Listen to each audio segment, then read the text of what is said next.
Bienvenue à toutes et à tous. Attendez, le temps d'annuler ça et c'est parti. Ah bah alors, j'y arrive plus. Voilà. Bonsoir à toutes et à tous.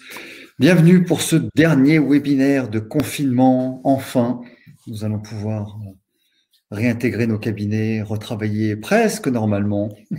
Mais tels oraux nous seront cachés derrière un masque pour que personne ne nous reconnaisse. Bienvenue Mélissa. Bonjour. Bonsoir Mélissa, bonsoir Fred. Bonsoir Bernard.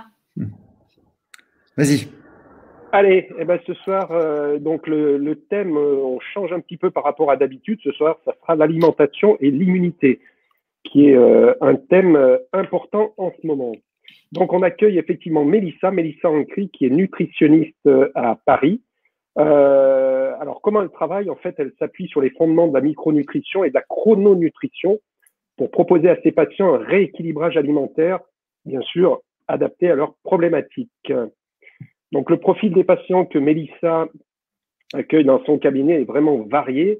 C'est des personnes souffrant soit de problèmes ostéo-articulaires, donc qui nous intéressent personnellement, nous, en tant qu'ostéo ou kiné, mais aussi de patients souffrant de maladies métaboliques, auto-immunes ou dégénératives, comme le cancer. Donc, voilà pour la présentation. Fred, je te laisse la main pour ce qui est de la partie technique par rapport à nos internautes. Ouais, la partie technique, elle est simple. Comme d'habitude, vous êtes habitué au webinaire. Vous devez être connecté sur Google Chrome, et en connexion filaire plutôt qu'en connexion Wi-Fi pour bénéficier de la meilleure bande passante. Voilà. Et nous allons étudier ce soir quelque chose d'important parce que on va être de nouveau confronté à des patients, même si nous allons être masqués, mais il est bon quand même que notre immunité soit bien stimulée et que nous soyons en bonne santé pour pouvoir nous défendre naturellement. Voilà. Donc oui, donc ce webinaire en fait va se passer suivant 3 thèmes. Mélissa va donc d'abord traiter le système immunitaire et les intestins qui sont très très importants pour notre défense. Dans un deuxième temps, elle va nous dire comment agir sur le système digestif pour réguler l'immunité.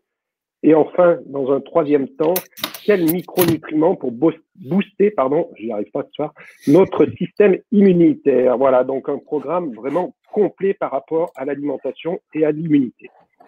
Mélissa, c'est à toi, on t'écoute. Ok, bonsoir à tous. Alors oui, c'est vrai, l'alimentation a un rôle vraiment primordial sur notre système immunitaire, celui de vos patients. Pourquoi? Parce que pratiquement 80% de ce système immunitaire, de notre immunité, se trouve dans les intestins et notamment au niveau de la muqueuse intestinale. C'est sur cette muqueuse où, en un premier temps, il va se faire la première ligne de défense avec la fabrication d'anticorps comme les macrophages et les neutrophiles. C'est là où va démarrer l'immunité et après, il y a une deuxième ligne de défense de l'autre côté de la barrière intestinale avec d'autres anticorps type lymphocyte B et lymphocyte T.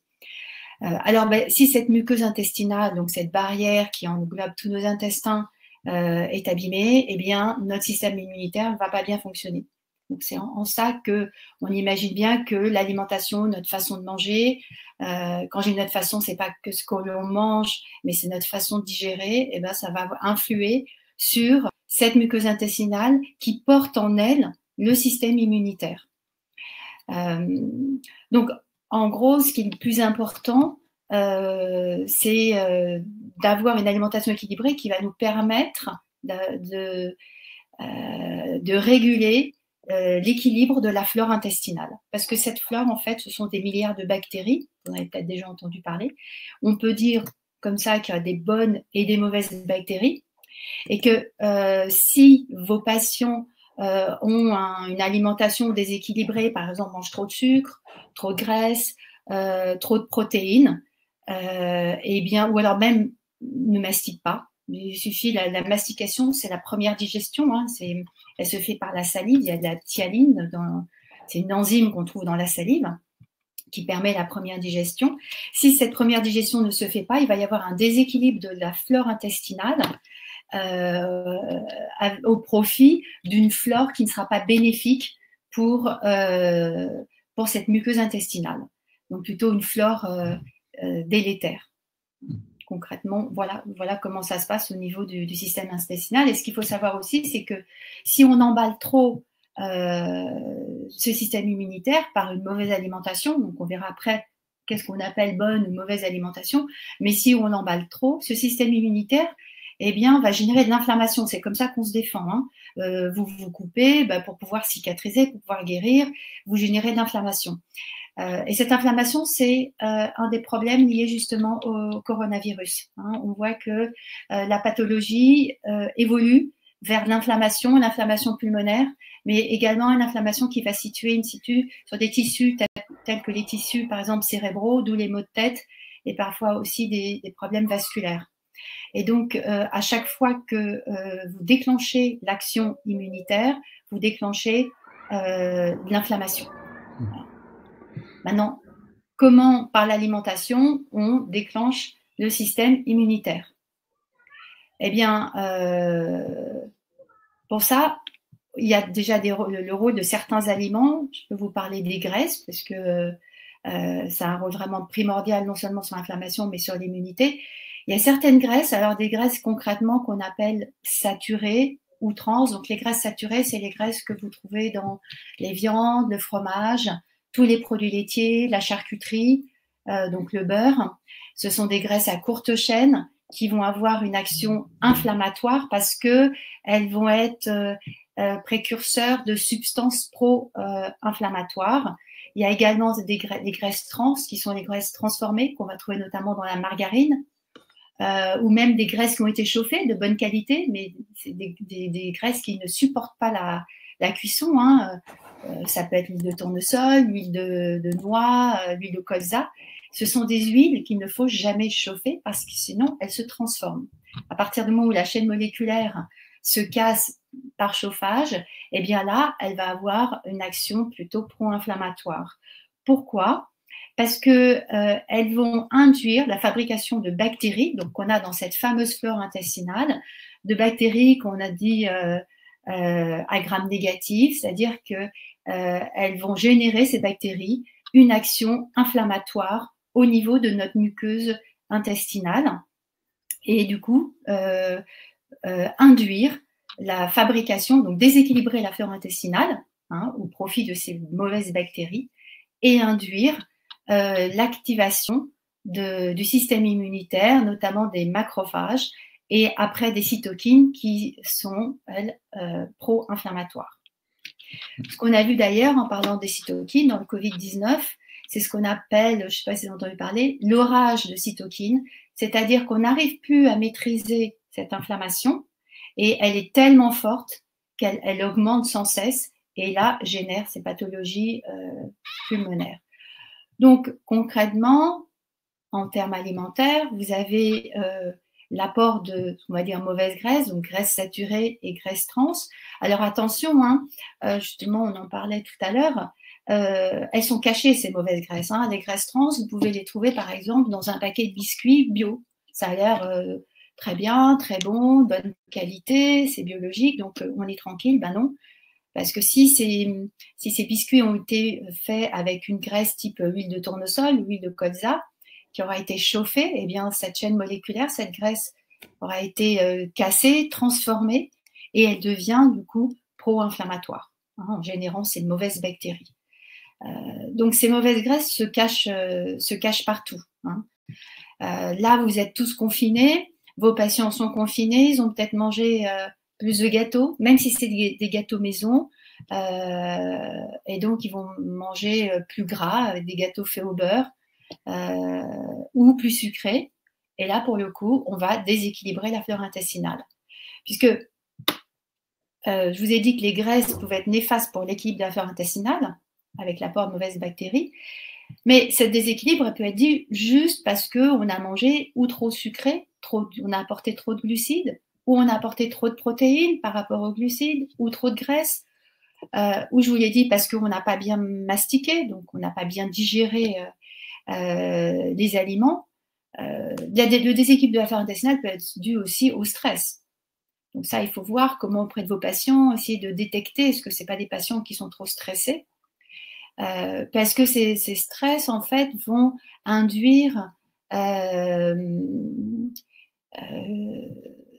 manque de sucre enzymatique. Vous savez, on dit j'ai la gorge serrée, j'ai l'estomac noué, parce qu'en fait, tous les fluides enzymatiques qui nous permettent de digérer, de bien digérer, vont être réduits par l'effet du phénomène du stress.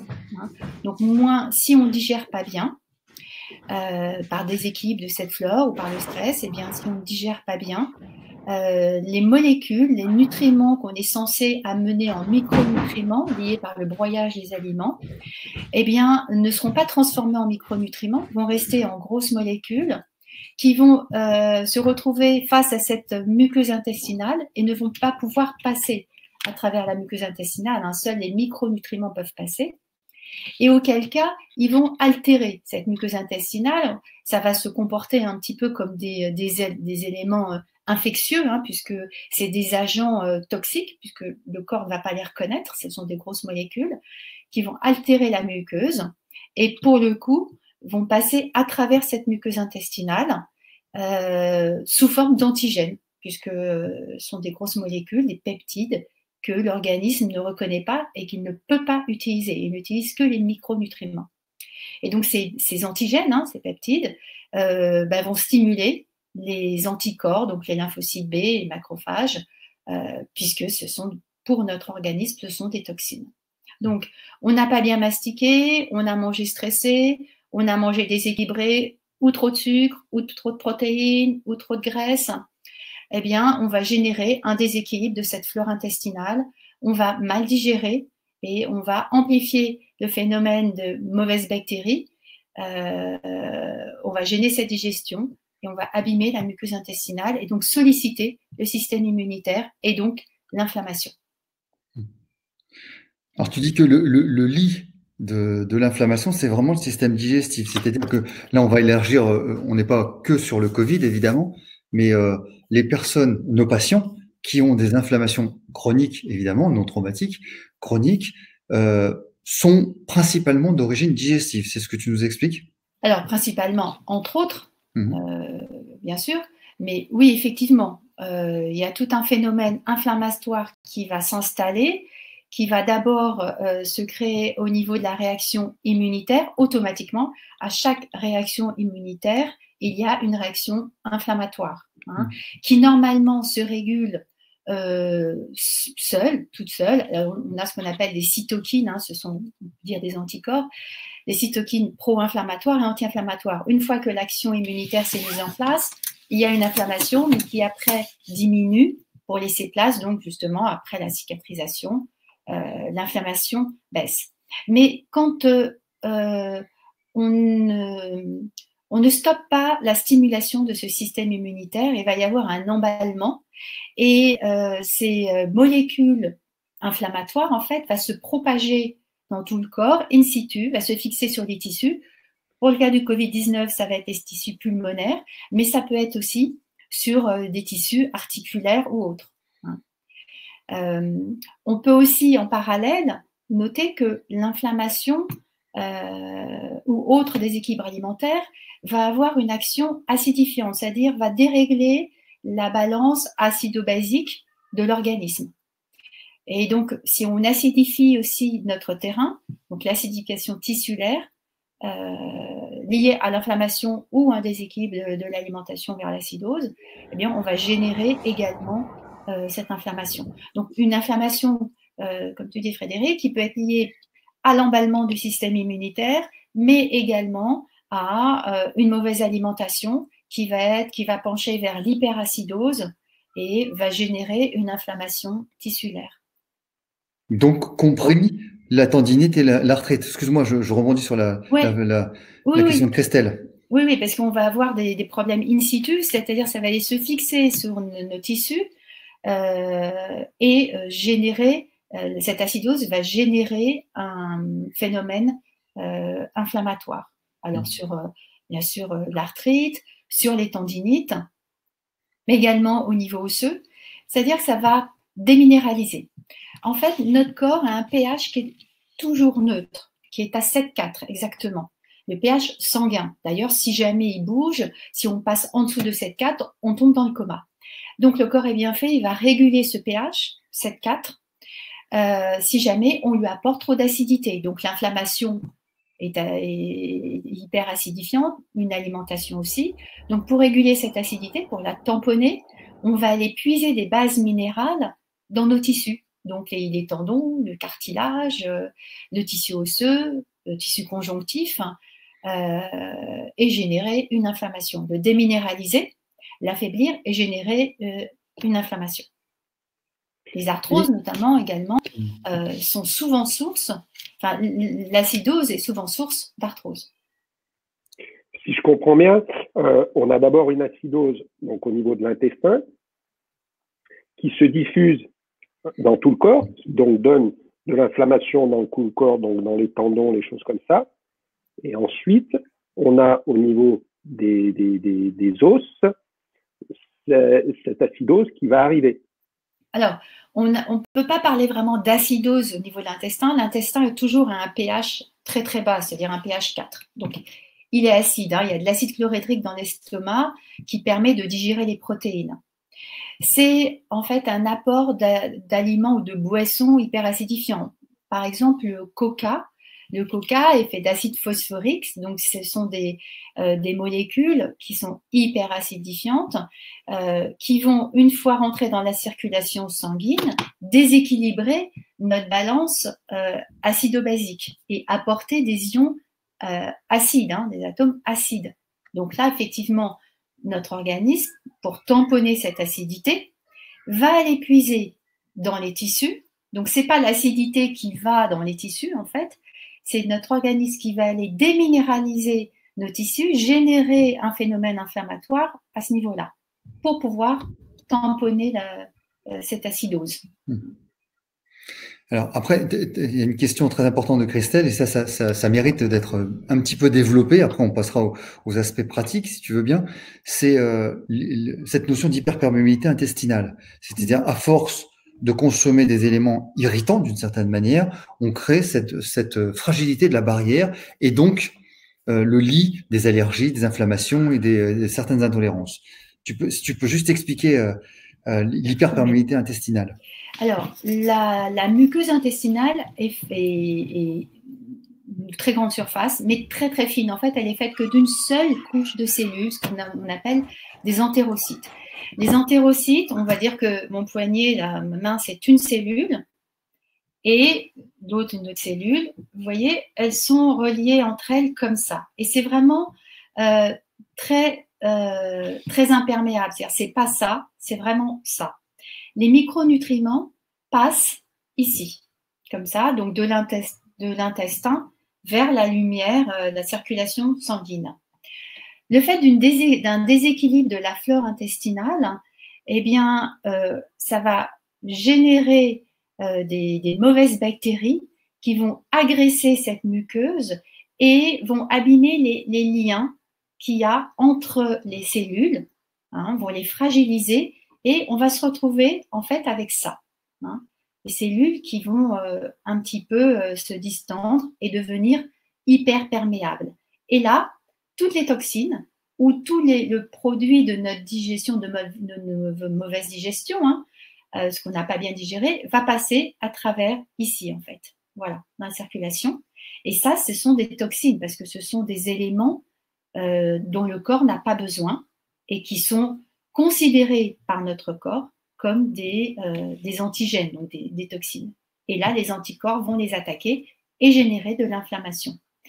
Il y a une première inflammation qui va se faire parce que, en fait, on a un premier système immunitaire, ce que je vous disais au début, qu'on appelle le système immunitaire inné, celui qu'on a déjà, qui est une première phase de réaction immunitaire avec les macrophages et les neutrophils qui se trouvent dans la lumière intestinale.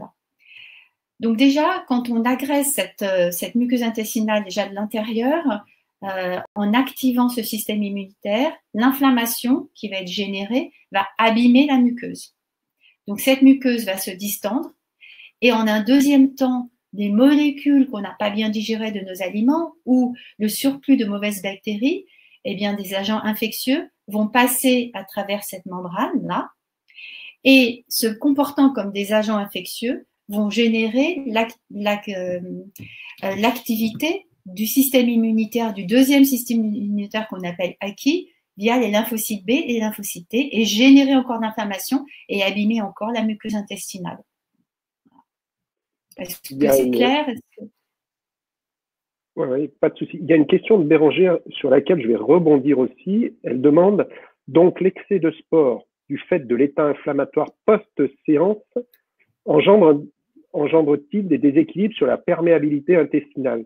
Oui. Et moi, je vais rebondir par rapport à certaines théories qui disent qu'après avoir fait un sport violent, il faut ingérer du lait pour tamponner l'acidité au niveau intestinal. Donc, c'est deux questions. Oui. Alors, première question de Bérangère. Effectivement, l'excès, on va dire l'excès de sport, mais vrai, quand on en pratique vraiment régulièrement, ça génère beaucoup d'acidité, notamment de l'acide lactique. Donc, effectivement, cette acidité va devoir être tamponnée par notre organisme et donc déminéraliser les tissus en générant de l'inflammation. Par ailleurs, le sport, et notamment par exemple la course à pied, le fait de cette course à ce mouvement mécanique qui va heurter, on heurte le sol avec le pied, eh bien, il va y avoir aussi un impact qui va se faire au niveau des intestins et de la muqueuse intestinale. En fait, c'est comme si on secouait tout le temps notre muqueuse intestinale, vous voyez, et ça fragilise énormément. Donc, il y a deux portes d'entrée de l'inflammation pour les sportifs comme ça. C'est l'acidité, l'hyperacidose apportée par la dégradation des sucres pour générer l'énergie, donc l'acide lactique et la dégradation des graisses, mais également l'effet mécanique, notamment quand il y a de la course ou des rebonds, qui va abîmer la muqueuse intestinale, c'est vraiment l'aspect mécanique, qui va le fragiliser et générer aussi de l'inflammation à ce niveau-là. Alors, la réponse de Bernard, on prend un verre de lait pour tamponner cette acidité, c'est peut-être pas forcément une bonne idée, puisque les produits laitiers font partie des aliments acidifiants.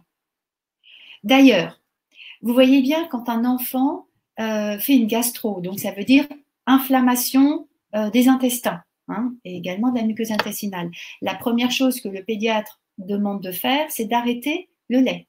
On arrête le lait, on lui donne soit un substitut, soit pour un temps que de l'eau minéralisée, pour pas qu'il se déshydrate et qu'il perde trop en minéraux. Mais on arrête ces produits laitiers qui sont hyper agressifs pour la muqueuse intestinale. Donc, moi, je ne vais pas prôner, demander aux sportifs de boire un verre de lait après un effort. Mais plutôt, refaire son muscle avec des protéines, mais des protéines peu acidifiantes. Donc, ça peut être des légumineuses, par exemple. Ça peut être du poisson, bien sûr, apporter des glucides pour refaire aussi notre glycogène, nos sucres, nos glucides, mais pas de produits laitiers. C'est un élément plutôt acidifiant. Dans un cadre de régime pour équilibrer la balance acido-basique, il vaudrait même mieux limiter le plus possible l'apport en produits laitiers. Et même si en médecine allopathique, on ne va pas vous dire ça, pour autant, les pédiatres vous disent bien, stop, vous arrêtez le lait, puisque plus vous allez donner du lait, plus vous allez fragiliser la muqueuse et générer des diarrhées. On appelle les maladies inflammatoires des intestins. C'est une forme, la gastro, c'est une forme de maladie. Et en dehors. Pas de lait, Bernard. Pardon? Pas de lait. Non, c'est une question. Et en dehors des produits énergétiques, boissons, etc., que toutes les firmes vous disent de boire avant, pendant, après, etc., qu'est-ce que tu conseillerais, toi, justement, après le sport, comme boisson, mais boisson saine, classique? Est-ce que c'est simplement de l'eau? Est-ce que c'est... Voilà. C'est une boisson que tu n'achètes pas, parce qu'effectivement, tu as des boissons qui sont des très bonnes boissons, même il y a des marques qui font des produits très naturels avec des boissons reminéralisées, mais sinon, si tu parles vraiment de naturel, fait maison, l'idéal, c'est pour se reminéraliser, je ne parle pas de refaire le stock en protéines, mais pour se reminéraliser, ça serait de faire un jus de légumes voire même avec un extracteur de jus, où vous allez tirer tous les minéraux, les vitamines, les minéraux et les oligo-éléments, et boire ce jus de légumes. Je dirais même que même pendant l'effort, pour s'hydrater, on pourrait très bien s'hydrater avec un jus comme ça, fait comme ça, de jus de légumes, et un jus de fruits, par exemple un jus d'orange ou un jus de pomme, pour apporter à la fois des glucides et à la fois des minéraux. Et pour ceux qui ont un effort très très long et qui vont beaucoup se déshydrater parce qu'ils transpirent beaucoup et ils perdent beaucoup de sodium, on peut rajouter un petit peu de sel. Mais il faut vraiment, c'est sur des efforts assez longs. Alors, je pense que l'alimentation du sportif ferait l'objet d'un webinaire complet. Oui, parce que là, on s'éloigne de la ouais, nutrition. il faudrait. C'est à cause de Bernard, ça encore, qui oui, excuse-moi, avec ses sportifs, avec ses sportifs là. Alors, sur l'immunité, l'inflammation, l'immunité, tu nous as bien expliqué le parcours. Il y avait une première question elle m'échappe, de Marine, sur les graisses.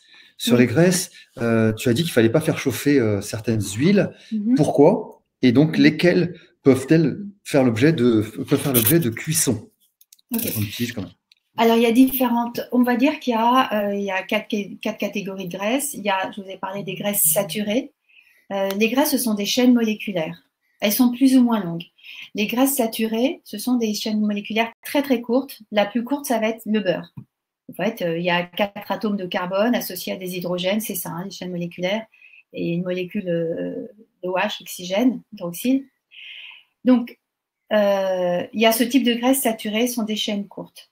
Et puis, vous avez une chaîne moléculaire plus longue qu'on appelle monoinsaturée, qu'on va trouver dans l'huile d'olive, qui, elle, est un petit peu plus stable, donc on peut chauffer parce que elle ne comporte qu'une seule double liaison. Le beurre, lui, cette chaîne courte, n'a aucune double liaison. L'huile d'olive va avoir une seule double liaison, donc c'est pas trop fragile. En revanche, vous avez des huiles comme tournesol, colza, noix, lin, chanvre. Ce sont des très longues chaînes moléculaires avec plusieurs doubles liaisons, c'est-à-dire entre les atomes, il y a des liaisons, au lieu d'être simples, elles sont doubles, et donc ça permet aux molécules, aux atomes de bouger. Donc, ça donne toute la souplesse à ces chaînes moléculaires, mais en même temps, elles sont plus fragiles. Et donc, sous l'action de la chaleur, mais également de la lumière, vous verrez que les bonnes bouteilles d'huile bio et pressées à froid, elles doivent être c'est toujours des bouteilles en verre foncé, ou marron, ou vert, couleur verte. Donc, avec vous avez ces 3 types de chaînes moléculaires. Plus elles sont longues, plus il y a de doubles liaisons et plus elles sont fragiles. Donc, les plus fragiles, ça va être l'huile de noix, l'huile de colza, tournesol, chanvre, lin. C'est pour ça qu'il ne faut pas les chauffer. Et concrètement, il y a une seule huile donc, qui peut passer à la cuisson, et c'est quand même pratique, c'est l'huile d'olive parce qu'elle n'a qu'une seule double liaison, elle est beaucoup plus stable. Alors bon, ça passe pas, il ne faut pas la faire frire non plus parce qu'elle va quand même s'abîmer. Mais c'est la seule huile de qualité qui va pouvoir passer en cuisson. Et c'est une huile aussi que vous pouvez conserver dans le placard. On n'a pas besoin de rester au frais. Alors que les autres huiles végétales, eh bien, vont devoir être conservées dans le réfrigérateur parce qu'elles ne tiennent pas bien à la chaleur. La chaleur, l'oxydation de la lumière, les chaînes moléculaires se cassent. Et puis, je vous ai parlé d'une autre graisse, c'est les graisses trans. Donc ça, c'est des graisses, ça peut être des longues chaînes moléculaires avec des doubles liaisons, mais ces doubles liaisons ont été cassées parce qu'elles ont été chauffées, mal utilisées. Et là, c'est des graisses transformées, comme c'est le cas, par exemple, pour la margarine. En fait, une margarine, c'est une graisse qui est solide. Logiquement, les graisses végétales, comme tournesol ou colza, ne peuvent pas être solides. Vous les mettez au réfrigérateur, elles sont toujours fluides. Vous mettez du beurre au réfrigérateur ou pas d'ailleurs, il est solide. Une huile végétale ne peut pas être solide sauf par transformation, soit mécanique, sauf par hydrogénation. Donc, dès qu'elles sont transformées, je dirais que c'est la catégorie de graisse la plus néfaste pour nos artères, pour notre santé, la plus inflammatoire. 2 questions.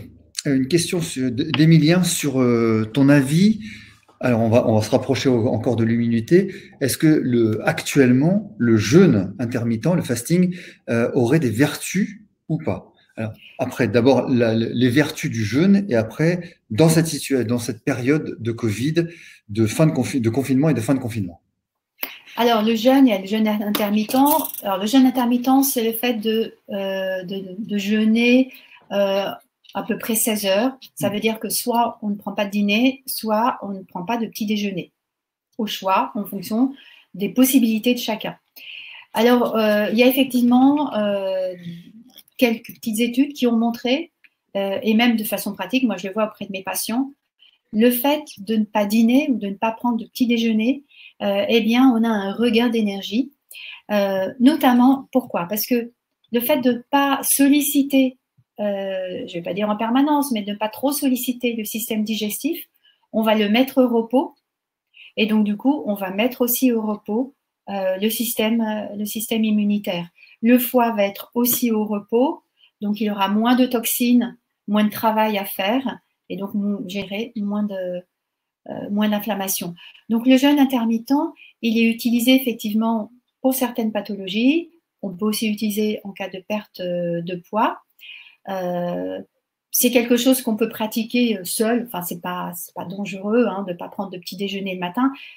Il est évident que si vous avez une activité physique intense, pour un grand nombre de personnes, c'est compliqué de ne pas manger avant. Il y en a qui arrivent à aller courir sans manger le matin. Pourquoi pas? C'est qu'ils ont un taux de cortisol suffisant et il n'y a pas de souci. Pour d'autres, c'est plus compliqué. Ils ont besoin quand même, ne serait-ce que de manger un fruit avant de partir ou de prendre un bon petit déjeuner. Bon, soit dit en passant, on pourra peut-être en parler si on parle de l'alimentation du sportif, mais manger juste avant un effort sportif, ce n'est pas non plus l'idéal pour les performances physiques.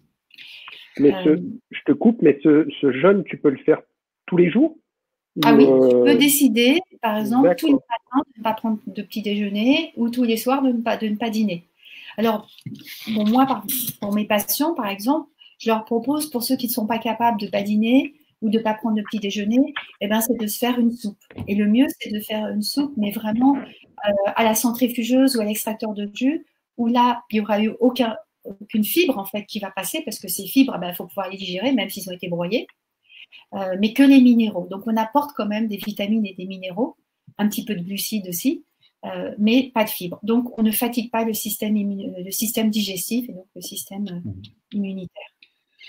Un petit poncif qu'il faudrait lever, c'est quid de l'acidité du citron, te demande Hervé. Alors, le citron, c'est un fruit, c'est un aliment alcalinisant, donc basique. En revanche, effectivement, il est acide, tout comme la tomate, c'est un alcalinisant, la tomate, mais il est acide quand on le mange. Pour des personnes qui ont des reflux et qui ont l'œsophage irrité, ça va irriter l'œsophage, effectivement. Donc, on le déconseille. Mais pour autant, ce n'est pas un acidifiant tissulaire. Il ne va pas avoir une action inflammatoire sur nos tissus. Voilà. Donc, le citron, sauf en cas de reflux, effectivement, il y a une brûlure parce qu'il y a une irritation au niveau de l'œsophage. Au contraire, c'est plutôt alcalinisant. Alors, Bernard a un petit problème de connexion, il va se relancer, il va rafraîchir sa page. On va continuer tranquillement. Alors, je t'envoie plein de petites questions parce c'est extrêmement interactif. Donc, te demande Émilie, le beurre est-il bon pour la cuisson? Alors, oui, le beurre ne va pas se transformer à la cuisson, sauf si vous le faites brunir. Alors là, ok, il s'abîme. Mais on peut utiliser le beurre en cuisson, sachant que le beurre, ça reste une graisse saturée et il vaut mieux limiter sa consommation. Le beurre est un aliment, moi je dirais presque important, sauf pour ceux qui sont végétaliens ou qui sont intolérants aux produits laitiers, parce qu'il contient beaucoup de vitamine A. On a beaucoup de mal à trouver de la vitamine A telle que dans les aliments. En général, on ressort la vitamine A qu'en consommant des bêta-carotènes qui vont se transformer en vitamine A. Le beurre, moi, je vais plutôt préconiser de le consommer cru et plutôt le matin. Mais voilà.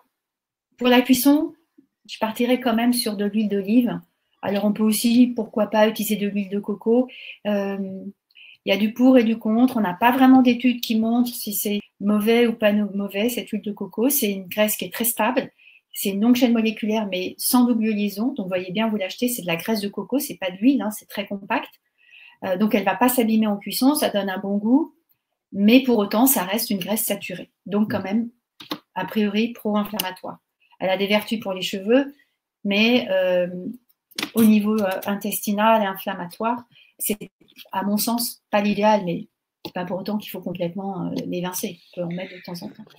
Alors, encore sur l'immunité, beaucoup de tendances ont été évoquées. Alors, il y a, pour revenir sur la question de Thomas sur le régime sans gluten, est-ce que ça a des vertus particulières contre l'immunité? Et j'étendrai la question à d'autres régimes ou d'autres façons d'être ou de vivre, donc le véganisme ou le végétarisme. Est-ce que ça a été prouvé, sans aucun jugement de valeur, bien sûr, que c'était quelque chose qui était profitable pour l'immunité? Je ne parle pas du mode de vie, de la philosophie, évidemment. Hein, je ne parle pas de tout ça, je ne me permettrai pas. Alors, déjà pour parler du gluten, si une personne a une intolérance au gluten, c'est qu'elle n'est pas capable de le digérer. Si on ne digère pas le gluten, ça veut dire que cette protéine de blé, hein, c'est une protéine, va rester sous forme de peptides. En fait, digérer une protéine, c'est une longue chaîne d'acides aminés, hein, c'est ce qu'on appelle des peptides. Une fois qu'ils ont été digérés, ils sont transformés en micronutriments, donc en acides aminés uniques, qui va passer à travers cette muqueuse intestinale pour nourrir l'organisme en protéines.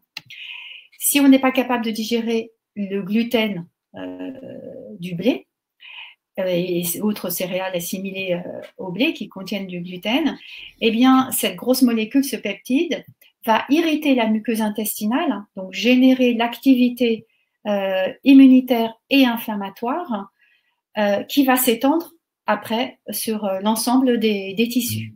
Voilà. Donc c'est en ça que et peut générer à force aussi des maladies auto-immunes par emballement du système immunitaire. Hein. À chaque fois qu'on sollicite le système immunitaire, eh bien, au bout du compte, il finit par se fatiguer, et on va dire qu'il perd un petit peu la tête, il s'emballe, et il finit par ne plus reconnaître le soi du non-soi. C'est le principe d'une maladie auto-immune. Alors, que Bernard est revenu, tant mieux, mais j'enchaîne quand même. Tu voulais rajouter quelque chose, Mélissa? Non, parce qu'il y avait une deuxième question, il y avait Oui, celle-ci sur le gluten, et il y avait aussi la question concernant véganisme et végétarisme. le véganisme. Alors, est-ce que c'est bon pour le système immunitaire? Quand on est végane, on se prive d'un certain nombre, surtout d'une vitamine qui est la vitamine B12, qu'on fabrique au niveau de la flore intestinale, justement, et on peut l'apporter par complément alimentaire. Mais je ne pense pas, je ne crois pas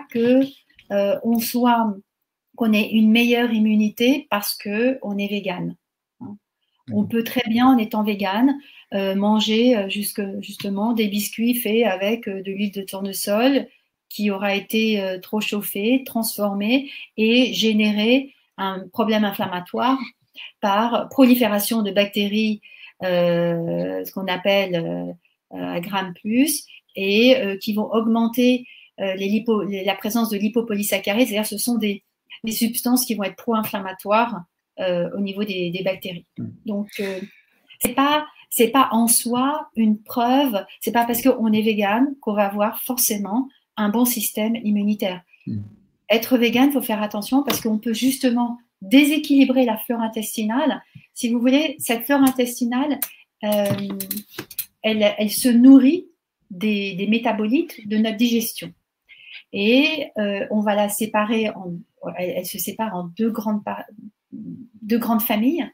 La flore de fermentation, qui est liée aux métabolites des sucres, des glucides, et la flore de putréfaction, qui provient des métabolites, donc de la digestion des protéines.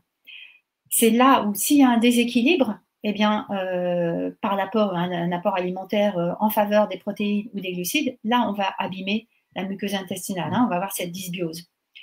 Donc, les véganes doivent vraiment faire attention à apporter suffisamment de protéines végétales sans trop apporter de sucre. Et ça, c'est quand même un challenge, c'est pas facile. Parce que finalement, tous les aliments, enfin la plupart des aliments qui contiennent des protéines contiennent aussi des glucides dans le règne végétal. Alors que dans le règne animal, les aliments qui contiennent des protéines, vous mangez du poisson, il n'y a pas de glucides dedans, vraiment très très peu. Donc c'est plus facile d'équilibrer la flore intestinale. Alors, on a parlé de chrononutrition. Tu voulais… Non, je voulais Bernard juste parler, Fanny qui nous demande quelles préconisations spécifiques au Covid. Alors, j'élargirai encore la question. C'est comme tu connais beaucoup en chrononutrition, donc c'est la bonne alimentation en fonction du timing du nectamère. Quelles sont les préconisations plutôt du matin, plutôt du midi, plutôt du soir? Et en allant plus loin, est-ce qu'il est nécessaire ou absolument indispensable de se supplémenter actuellement en période de déconfinement avec des vitamines, avec des minéraux, avec je ne sais quoi. Donc déjà, une petite assiette, un éventail d'assiettes, si j'ose dire, matin, midi et soir, et la supplémentation. Alors, ouais, Covid, Covid. La chrononutrition peut avoir des effets effectivement bénéfiques sur le système immunitaire, mais bon, pas que quand même. En fait, la chrononutrition, c'est apporter des micronutriments, des aliments, à un certain moment de la journée, et au moment de la journée où notre organisme va le mieux l'utiliser et les assimiler. Alors c'est vrai que moi j'utilise plus la chrononutrition dans le cas de problèmes de maladies métaboliques. Pour vous donner un exemple de chrononutrition, les graisses, on a la lipogénèse, c'est-à-dire la fabrication des graisses va avoir lieu le matin, plus spécifiquement à peu près entre 6h et 8h, ça va dépendre des gens, c'est-à-dire c'est lié à notre montée de cortisol. Et donc, on fabrique cette lipogénèse a lieu à ce moment-là. Quand on apporte du gras le matin, on va stopper la fabrication des graisses. Donc, plus vous apportez des graisses courtes, à chaîne courte, comme le beurre, ce que je vous disais, et plus vous allez stopper précocement la fabrication des graisses et du cholestérol. Donc ça va être bénéfique pour les personnes qui ont du cholestérol, puisqu'on va moins fabriquer. Juste un aparté, c'est que le cholestérol se fabrique à 3/4 au niveau du foie. Et 1/4 seulement est apporté par l'alimentation. Donc, le matin, on fabrique notre cholestérol. Donc, si on veut le diminuer, il faut apporter du gras plutôt saturé, donc beurre, jambon, fromage, quand on n'est pas intolérant, le matin. Et donc, on va ainsi limiter la lipogénèse. Pour ceux qui ont du diabète, les sucres, il vaut mieux les apporter plutôt vers 16-18 heures. C'est à ce moment-là que les récepteurs à l'insuline vont être le moins sensibles par rapport au matin et vont permettre une bonne assimilation des sucres, mais pas trop vite non plus, pour pas générer une montée d'insuline. Donc la chrononutrition, on peut c'est intéressant de s'y pencher, voilà, pour ce genre de pathologie. Voilà. Dans l'immunité, c'est aussi intéressant, mais en moindre mesure. Après, la deuxième question, les compléments alimentaires. Bon, avant tout, bien sûr, il faut, avant d'apporter des compléments, à manger équilibré en protéines, en sucre, mais apporter l'ensemble des vitamines, minéraux et antioxydants que vous allez trouver dans les légumes et dans les fruits. Et non seulement il faut apporter des bons nutriments, mais il faut être capable de bien les digérer. Donc, ça va servir à rien de se complémenter si notre muqueuse intestinale n'est pas parfaite, parce que ces compléments alimentaires ne seront pas bien assimilés. Donc, l'idée, pour avoir déjà une bonne muqueuse intestinale, il faut avoir une alimentation équilibrée en glucides, en protéines, en graisses aussi, donc choisir les bonnes graisses, plutôt des graisses végétales ou surtout des graisses riches en oméga 3. Ces oméga 3, ça c'est important quand même de s'y arrêter. On les trouve à la fois dans les graisses végétales, mais beaucoup dans les poissons.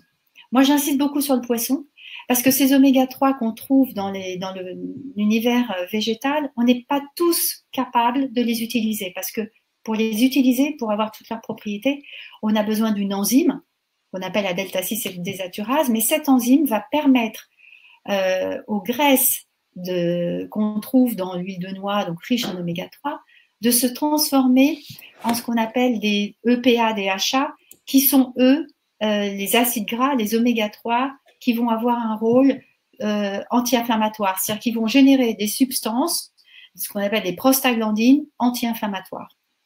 Or, si on n'a pas une enzyme qui est suffisamment efficace, eh bien, vous aurez beau consommer une très bonne huile de noix ou de colza riche en oméga-3, vous ne pourrez pas l'utiliser, elle n'aura pas la propriété anti-inflammatoire qu'on va chercher dans le cadre d'une immunité, en tout cas du Covid-19. En revanche, quand vous allez chercher les oméga-3 dans les poissons, eh bien, ils contiennent directement des EPA, DHA, ils n'ont pas besoin d'être transformés, donc ils n'ont pas besoin d'enzymes, et ils ont directement un rôle anti-inflammatoire et même anti-allergène.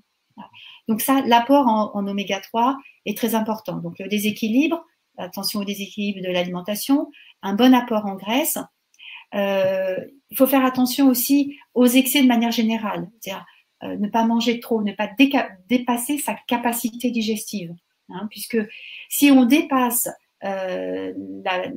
si on va au-delà de la possibilité de notre système digestif de digérer, eh bien on ne va pas pouvoir digérer l'ensemble des nutriments, et donc là, ces nutriments vont se comporter comme toxines, hein, puisqu'ils ne seront pas réduits en micronutriments. D'ailleurs, il faut faire très attention si vous avez des patients qui sont en surpoids. En ce moment, c'est pour ça qu'on les dit personnes à risque, hein, les personnes vraiment en surpoids et obèses, parce que leur tissu graisseux, c'est un tissu très inflammatoire.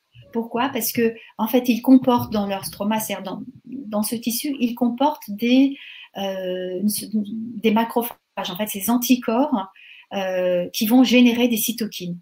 Hein. La cellulite, la graisse, c'est inflammatoire.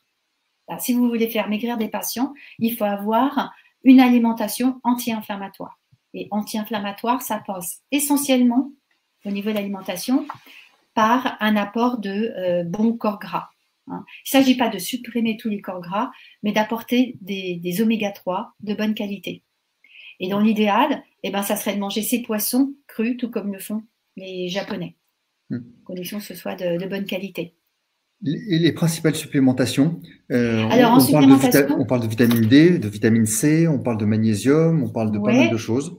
Alors, la vitamine D, essentielle. Pourquoi? Parce que ça va accroître la fabrication et l'activation des macrophages et des lymphocytes B, donc de nos anticorps, hein, de notre système immunitaire.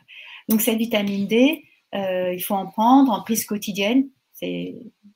C'est important parce que si vous prenez une ampoule qui va durer par exemple 2 mois ou 3 mois, cette vitamine D va se stocker au niveau du foie et tous les jours, le foie relargue un peu de vitamine D. Mais faut-il encore que le foie ait cette capacité, hein, s'il est surchargé, et puis ça peut fatiguer le foie quand même.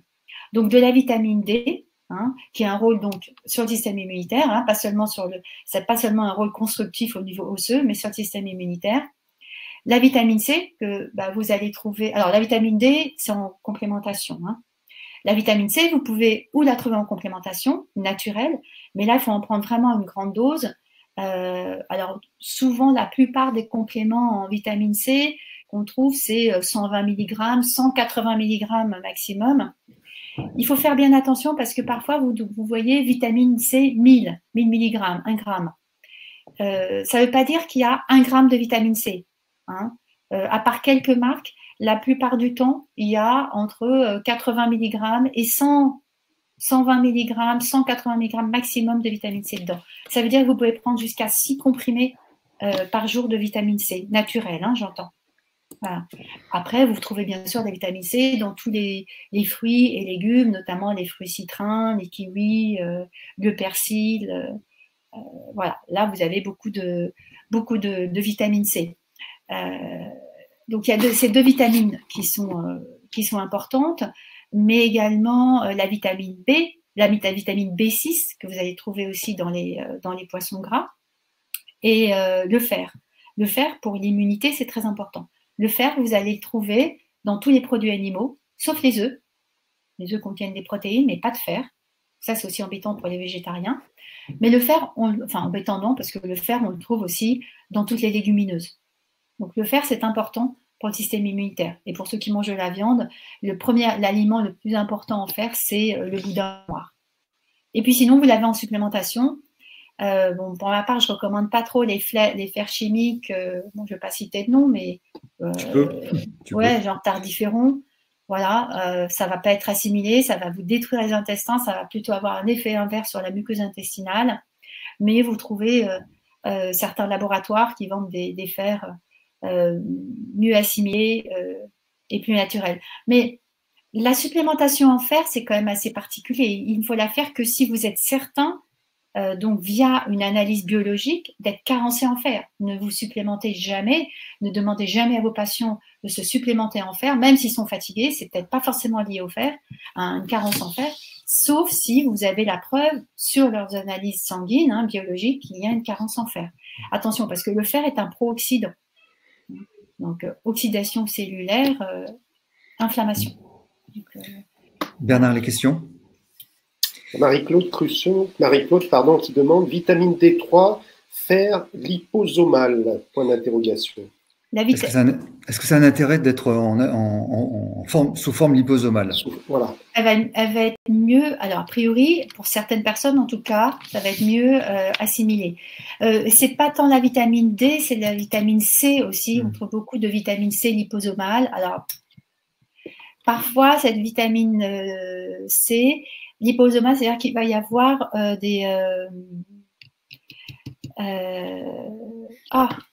perdu le mot. De la lécithine en fait. Voilà. Et quand il y en a beaucoup, eh bien, la vitamine C va être moins efficace, mais ça peut être mieux assimilé. Voilà. Est-ce que l'association de deux vitamines permet de mieux les assimiler? Par exemple, le magnésium et la vitamine C, par exemple. Alors, le magnésium va aider l'assimilation du calcium. La vitamine C va aider l'assimilation du fer. La bonne assimilation du fer. Donc, effectivement, ce complément de vitamines peut être bénéfique. Donc, vitamine C favorise l'assimilation du fer. Magnésium favorise la bonne assimilation du calcium, au niveau des os notamment. Est-ce que le persil contient beaucoup de fer? Pardon? Le persil. Est-ce que le persil contient beaucoup de fer? C'est pas dans le persil qu'on trouve le plus de fer. Le taux maximum de fer, ça va être le boudin noir, le sang, et la viande rouge, le foie, et puis il y en a quand même pas mal. Alors c'est pas le même type de fer dans les végétaux, genre en lentilles, haricots. Là, on va trouver plus le fer type transférine. Donc, c'est la molécule qui permet de transporter le fer. Mais pour autant, si on est végétarien, on ne sera pas carencé en fer. Vraiment, d'expérience même avec des patients, il n'y a pas de souci pour les végétariens. Il y a une autre chose au niveau de la complémentation qui est importante. Je vous ai parlé de la dysbiose intestinale. Cette dysbiose intestinale, on peut essayer de la rééquilibrer via des probiotiques. Alors, les probiotiques, c'est ce qu'on va appeler des souches bactériennes, on peut appeler ça de bonnes bactéries, pour équilibrer une prolifération par rapport à une prolifération de mauvaises bactéries. Alors, on a chacun un phénotype de souches bactériennes. On a chacun notre carte d'identité bactérienne et on a vraiment beaucoup de souches. Apporter des probiotiques, ok, pourquoi pas, mais ça veut dire qu'on va apporter une certaine catégorie de probiotiques et on ne va pas avoir le panel de l'ensemble de notre flore. Donc, on ne va pas pour autant la rééquilibrer de façon optimum. Moi, j'aime bien soit proposer des symbiotiques, c'est-à-dire c'est un mélange de probiotiques et de prébiotiques. Donc, les probiotiques, ce sont ces bonnes bactéries et les prébiotiques, c'est ce qu'on appelle des oligofructosaccharides. En fait, ce sont des fibres, des sortes de glucides, des fructanes, qui vont nous permettre, notre flore intestinale, nos intestins, de fabriquer ces bactéries. Et donc, pour le coup, on donne la nourriture nécessaire à la fabrication de notre propre flore intestinale. Et ces prébiotiques, Alors, on les trouve dans le commerce, hein, sous forme de gélules, ou tout seul, ou avec des probiotiques, donc ça forme des symbiotiques. Et sinon, dans l'alimentation, c'est une façon très simple de consommer des prébiotiques, c'est de consommer de la chicorée, par exemple. C'est très riche en inuline, hein. Vous avez peut-être entendu parler de l'inuline, qui est la nourriture de la muqueuse intestinale. On la trouve aussi dans les topinambours, dans l'ail, dans les asperges, dans les oignons, dans le poireau. Le problème, c'est que tous ces aliments, orge, kiwi, mais tous ces aliments c'est des fibres très dures, très difficiles à digérer. Donc, il est fort probable que quand vous donnez des prébiotiques, eh bien, il peut arriver que vos patients aient après des ballonnements. Voilà, c'est le désagrément parce que ces fibres vont aussi irriter. Ça dépend de l'état d'irritation de la muqueuse. Ça amène la question de Philippe, et je pense que ce sera la dernière question, parce que mine de rien, ça fait presque une heure que tu es en train de nous expliquer un certain nombre de choses passionnantes. La question de Philippe, c'est que pensez-vous des mucilages naturels tels que le psyllium blond, auquel on attribue plusieurs qualités, tant protectrices que régulatrices pour l'intestin, et qui joueraient également un rôle de sélection des bons nutriments, tout en limitant le passage des toxines au travers de la membrane intestinale. Fin de citation. Effectivement, le psyllium, il y a tous ces effets bénéfiques, mais attention à ne pas en prendre trop. Il faut y aller très progressivement, hein, parce que là aussi, pour le coup, ça peut irriter les intestins. Mais effectivement, ça va permettre une meilleure assimilation des graisses, ça va freiner l'assimilation des graisses et des glucides. C'est un peu le même rôle que l'inuline, en fait, hein, c'est l'inuline d'ailleurs. Donc, mais attention au dosage. Pardon, ça favorise un très bon transit, hein, l'équilibre du parfois transit intestinal. Oui, parfois trop si on n'est pas habitué à en prendre et qu'on en prend trop d'un coup. Hein. Il ne s'agit pas de mettre une cuillère à soupe, on l'achète sous forme de poudre, mais de mettre une cuillère à soupe dans de l'eau et puis de prendre ça d'un coup. Ouais, ça va générer, ça va faire trop travailler les intestins. Alors effectivement, c'est un lieu commun aussi, mais c'est quelque chose qui est assez important à dire. Ça sera vraiment la dernière question. Il y a une supplémentation quotidienne en vitamines, fer ou autres sous forme galinique ne compose pas un risque de toxicité à terme dû aux petites molécules servant à former le complément. Donc alors les adjuvants. Oui, tout dépend après de la nature de. Si effectivement c'est de l'allopathie, si c'est des adjuvants chimiques, oui. Le fer, non, faut certainement pas se complémenter en fer, sauf nécessité, hein, sauf carence, mais se complémenter en permanence en fer, non. Effectivement, il peut y avoir des adjuvants, mais voilà, tout dépend de la qualité du complément alimentaire. Mais pour la plupart, effectivement, ils ont soit des stéarates de magnésium. C'est pas ça qui est le plus embêtant. On va clore ce webinaire parce que il y a tellement de choses à dire, tellement de choses à dire sur l'immunité. Et effectivement, tu es formatrice aussi, hein, Mélissa. Oui. Tu formes. On aura l'occasion d'en reparler évidemment sur les prochains webinaires. Bernard, sur les prochains webinaires.